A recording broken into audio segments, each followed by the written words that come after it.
Hello, my friends! Today we're going to make an adorable picture of a winter gingerbread house. And to do it, we're going to use the elements of art, or the building blocks of art. What we're going to use is symmetry, horizontal and vertical lines, and balance. We'll talk about each one when we get to it. For now, get yourself a piece of paper and a pencil and something to color with, and let's start this gingerbread adventure. First of all, you're going to want to turn your paper so that it's vertical, up and down. That's a word we talked about, an element of art, vertical and horizontal. Now, at the top of this paper with our pencil, mark near the top, in the middle with a dot. Shooting out from the dot, we're going to draw two diagonal lines, and we're going to try to make them symmetrical, the same on both sides. So to do that, I'm going to do a quick ghost drawing, a practice drawing with my finger or in the air before I drop my pencil down to make the other line. Looks like an upside down V or the top of a mountain right now. Great. Next, we're going to use some lines to create a candy cane shape. Start near the bottom of your paper, draw a line going up and curving to the side. It's touching the roof. Next, draw a copycat line right next to the first one, and then connect those two copycat lines with a short curved line. We're going to use curved lines to make it look like those candy canes are 3D, or that they have form. Hey, that's another element of art. I forgot we were going to learn about that. Next, let's use some more symmetry. Let's try to draw a candy cane just like this one on the other side.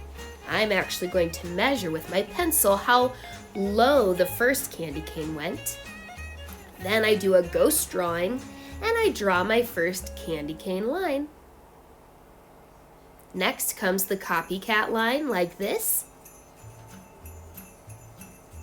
Those lines are also called parallel lines because they never cross and their curves match. Let's connect those parallel lines with a short curved line to make this candy cane look 3D. Next, of course, we gotta fill up the candy canes with a few stripes for later on when we color them. And next, let's use a horizontal side-to-side line for the bottom of the gingerbread house. So connect the bottom of the two candy canes with that horizontal line. Next, we're going to draw a door. And guess what? We're going to use two side-by-side vertical lines. These lines go up and down. And in between the space at the top, we're going to use another shorter horizontal line. Hey, do you see the door? Let's add a cute little doorknob. And now it's time to really be the artist. You get to decorate the rest of this gingerbread house just how you want it. You can add windows with different kinds of candy. Pretend that you're making a real gingerbread house. Gumdrops and marshmallows. All the candy and icing and marshmallows and decorations that you could ever want. How would you decorate your gingerbread house?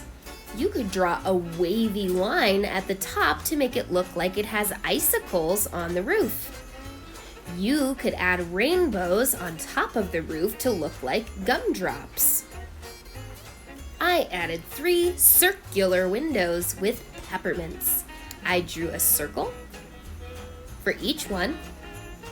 I'm trying to keep my house symmetrical, the same on both sides. And then in the middle of the circles for the peppermints, I'm going to draw curved lines growing out from the center.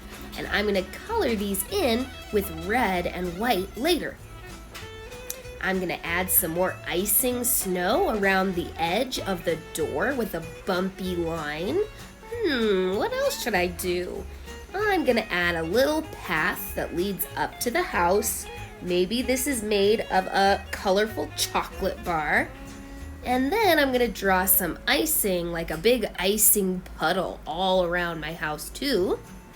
And hey, why not a marshmallow snowman? That'd be cute, right? I'm really excited to see what you decide to put in and around your gingerbread house. While you're adding things to your drawing, you might want to think about the element of art called balance. Balance is when you have equal placement of objects in your picture.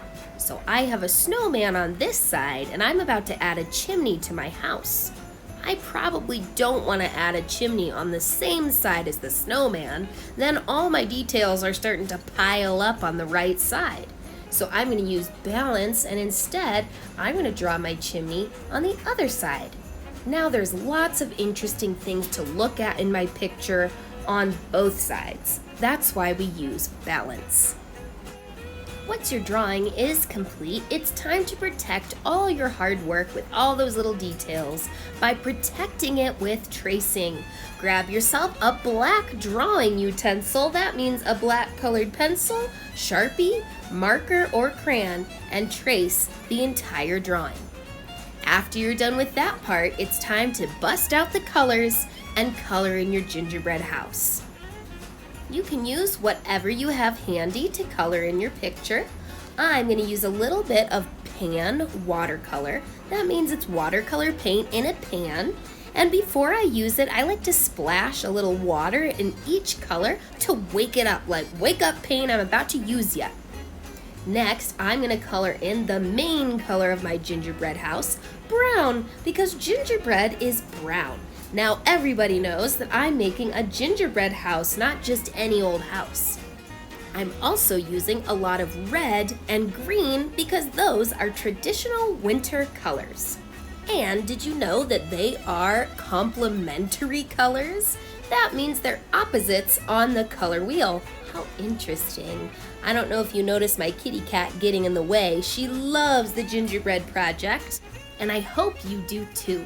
Make sure you take some time to color in the background of your gingerbread house to make it look like a finished, gorgeous masterpiece like it is.